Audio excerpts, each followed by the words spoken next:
I'm Jules. Welcome to Staycation Scotland. I'm going to show you a demonstration, and this van is Piper.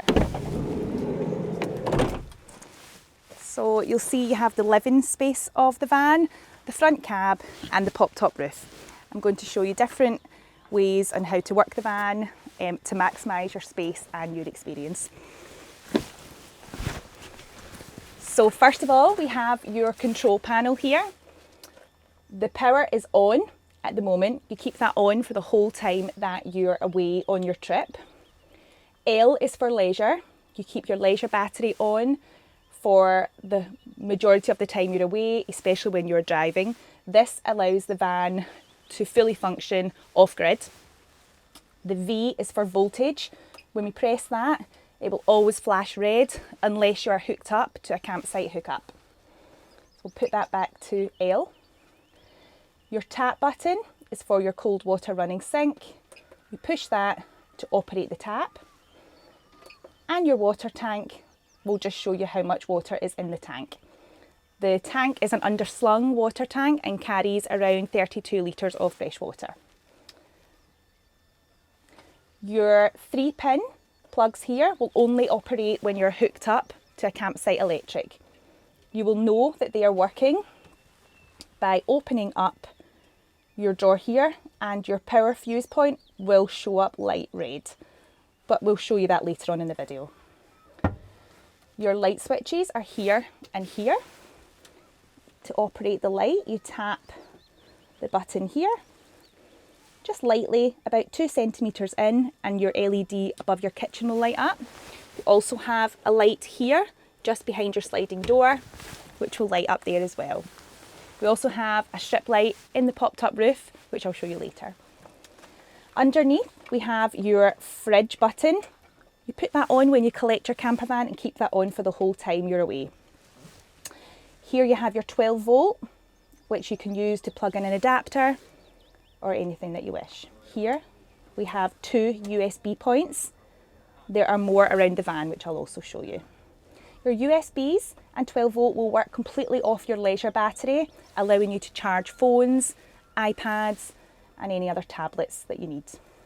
Here we have your heating control.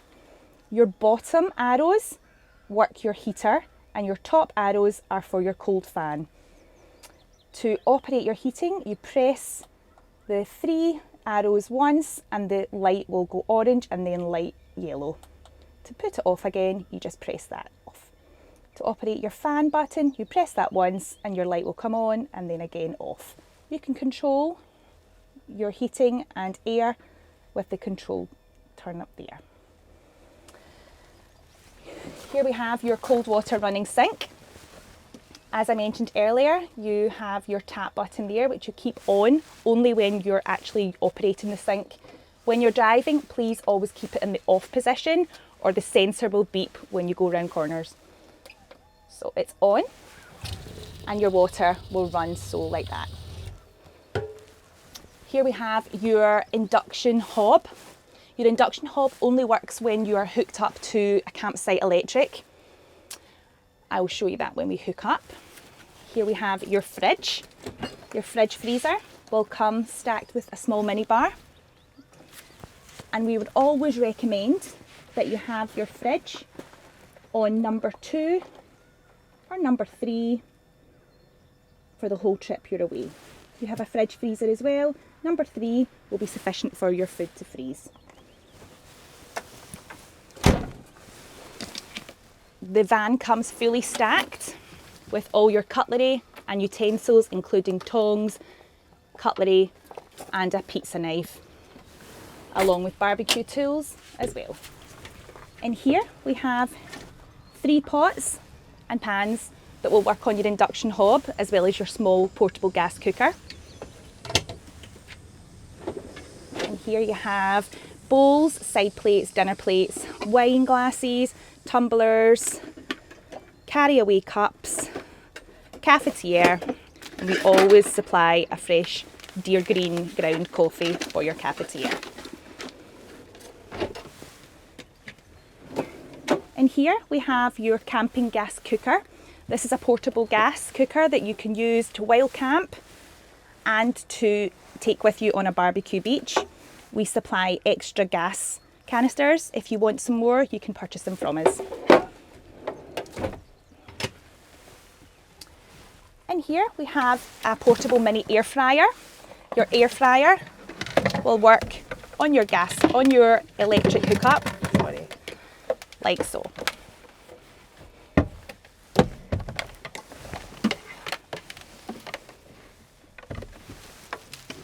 And you would just hook it in there when you're hooked up to electric. We also supply a mini Smeg kettle, which will also only work when you're hooked up to electric. Your whistling kettle is in here, and that's the one that will work on your gas stove. The van also comes with a hairdryer, a first aid kit, fire extinguisher, fire blanket, smoke alarm and carbon monoxide alarm. Tea towel, wash-ups, disinfectant, and then we'll move on to your bed. The bed operates by pulling the seat belts out, just enough to allow the bed to flow down. Then you pull your lever out and pull as long as you can. The bed will resist and try and jump back up.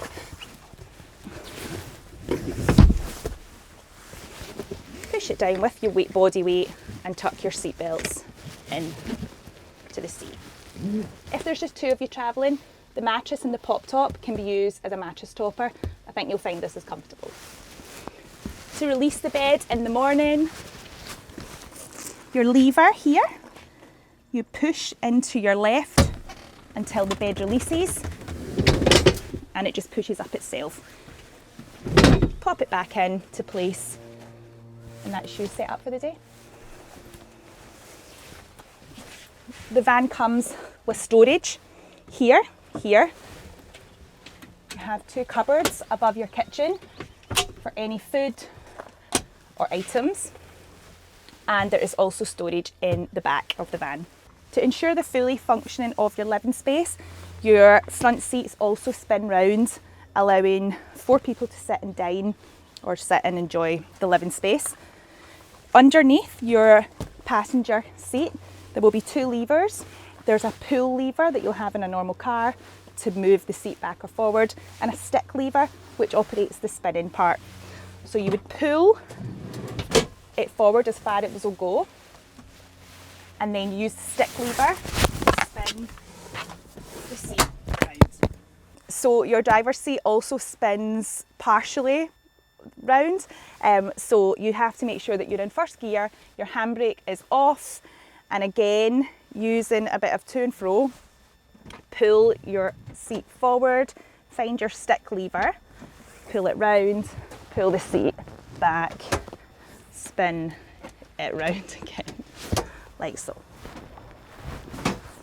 Like that. The inside van table will be stored behind the driver's seat. To operate it, pull the leg up. Be careful as it's quite heavy. Clip it on to your rail.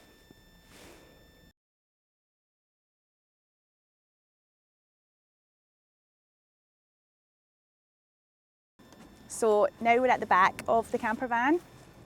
In the top cupboard here, you have your complimentary in-van Wi-Fi, which you would just scan the QR code and that will connect that to your phone. Here we have your bucket, brush and shovel, and water cable. Underneath, we have your hookup cable.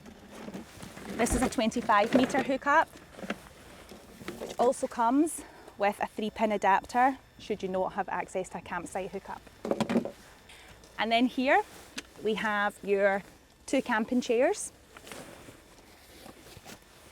We have your privacy blinds, which go around the outside of the front of the cab, and your outside camping table. If you wish more chairs, just ask. To hook your camper van up to your campsite hookup, take this side of your cable and you'll see the power point here. You open it up and the top lid should slide over the top of the connection. When you hear that click, you'll know it's in. Once it's hooked up to the campsite, then you can check in the van that it is working. Once you have hooked up, to check that the van is receiving power from the campsite hookup, change the L button to V, and now you will see the lights are full. You can always check that the charger point in the van is lit up red. Now you can use your 3 pins for cooking. Your fuel tank is situated on the passenger door.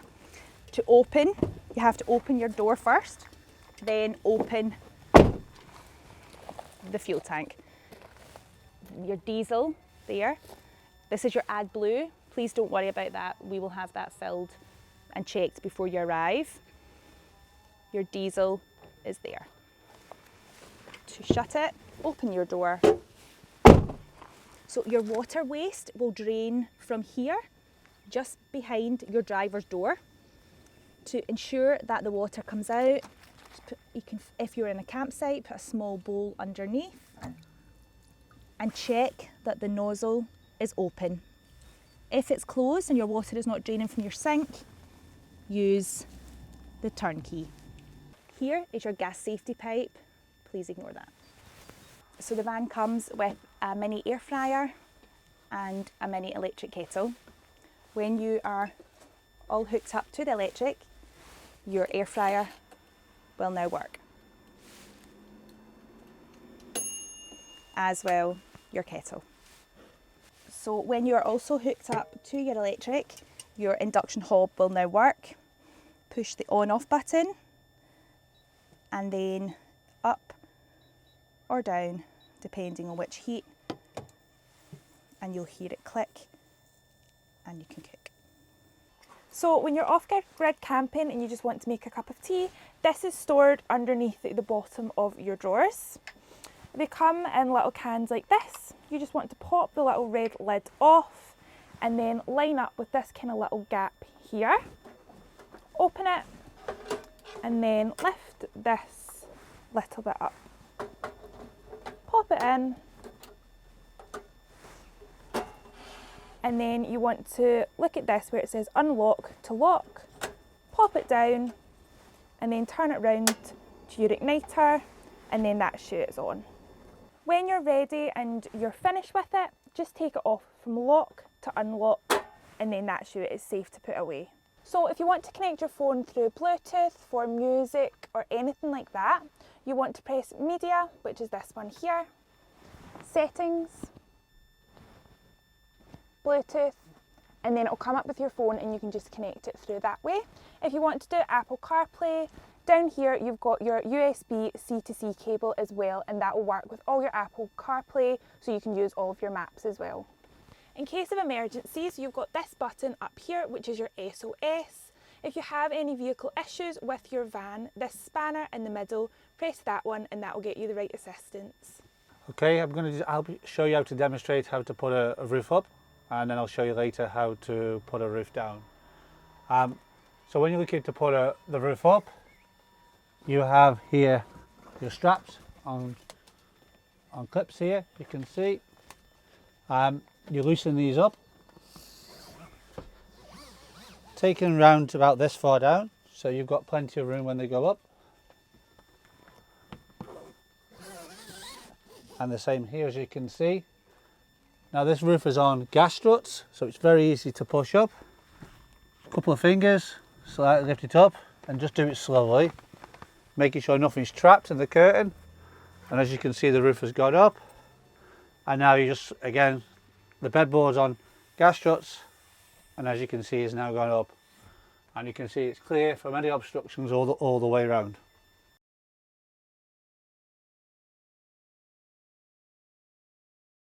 Okay, I'm going to show you now how to demonstrate to bring the roof down safely. Before you start, the most important thing is to make sure there's airflow in the van as you're pulling this down and you're bringing air down.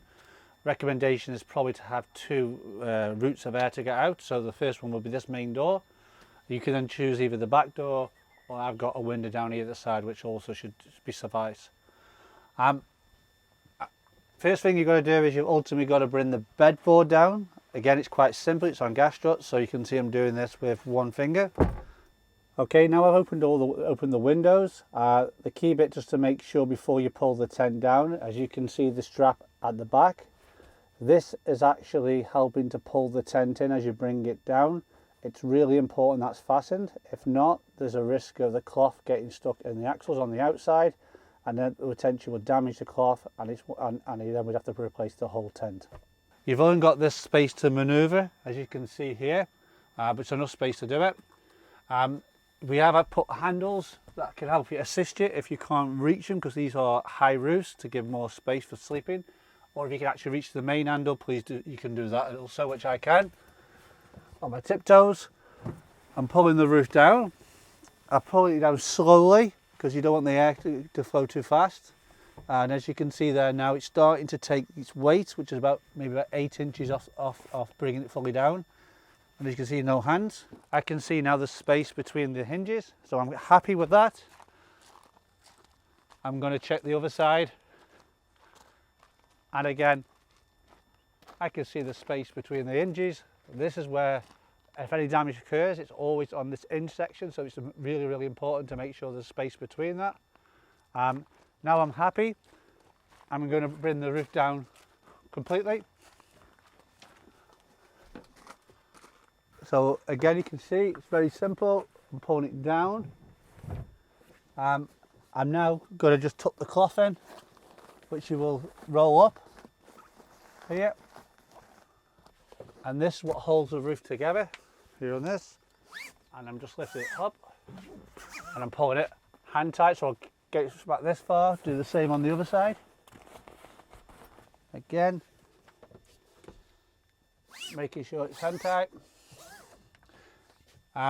If you want to double check, you can ultimately have a quick look again outside the van to make sure the seal's there. As you can see, they're still up, so I'm going to just pull this fully down. Now I'm happy. And I've done the same here. It's fully down. I'm happy. The seal is all the way round. As I walk quickly round, there's no cloth protruding. The seals are all the way round. And now wind and watertight, and that's your roof put down safely. Okay, this demonstration is just to show you where the water goes into the vehicle. This is to run your sink inside. You can see it's now in the lock position, because if you turn it, it just turns. So to unlock it, you need to just put your key in, turn it anti-clockwise, and then you turn it, as you can see, and it will now just pop out. To lock it, and this is really important, is you again in the unlock position. Key can be in or out. You put it in, turn it clockwise, you've heard it click, and then you are using the key to put it in the lock position. Failure to put in the lock position, there's always a risk that it can actually just come out while you're driving and fall out like this, and you can lose it. The other key thing on this is making sure you understand that this is just for water only. This is not for diesel. Diesel goes on the other end. There you go. I'm just locking it back here. And there's your water tank. Cool. Yep. So here's your power management system here. You can power on. You can see the leisure and you can see the indicators, which is nearly full. So if you press that, you can see the light going up. V is for when you're on hookup. We're not on hookup at this moment, so it goes off, as you can see. Switching back to leisure. How this actually charges, there's two ways to charge it. One is ultimately on hookup. Hookup is a trickle charger. It can take 24 hours to properly charge the battery. If you are not on hookup and these indicators are getting down to the 3 and 2, you really need to be charging your battery. The main other way to do this is actually to start the engine. The engine's like a generator, and it'll charge it 3 times quicker than being on hookup. So run your engine for 15-20 minutes, but do it safely. And then ultimately you'll see that that'll charge back up.